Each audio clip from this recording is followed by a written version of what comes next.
Sir, sigurado po kayo ito na lahat ng kailangan. Oo. Sige po.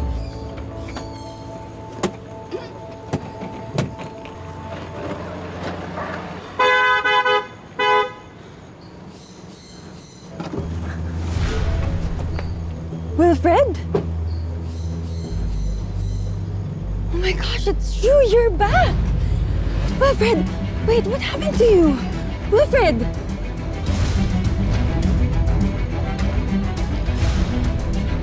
Wilfred, what happened to you? Oh, I'm sorry. Wait, what? What? Hindi ba ako pwede mag-worry sa'yo, Wilfred? Huh? You've been gone for a while. Wala ka man lang abiso or anything. Then the police suddenly said you've been found. Pumunta ako sa house mo, but your stupid maids won't tell me where you are. So, stalker po kayo, ma'am. Can you please shut up? Ikaw ba si Wilfred? Wilfred, please, I just really wanna know kung ano talaga nangyari sa'yo. Ang tagal mong nawala.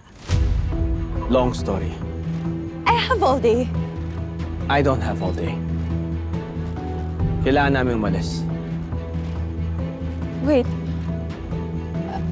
What on earth is going on? Honey, trust me. It's best na wala kang alam. My God naman! Nagpunta ako dito to check how you're doing and you choose not to talk? And fine, stalker ako. Happy? Nag-stalk ako in everything just to surprise you. Pero ako ata yung nasusurprise dahil sa kinikilos niyong lahat. Ano to? What the hell is going on? We really have no time. What? Wilfred, tell me right now. Ronnie, wag na. It's best you don't know for your own safety. And please, stay in your house kapag gala-gala. Amber, can you check your luggages?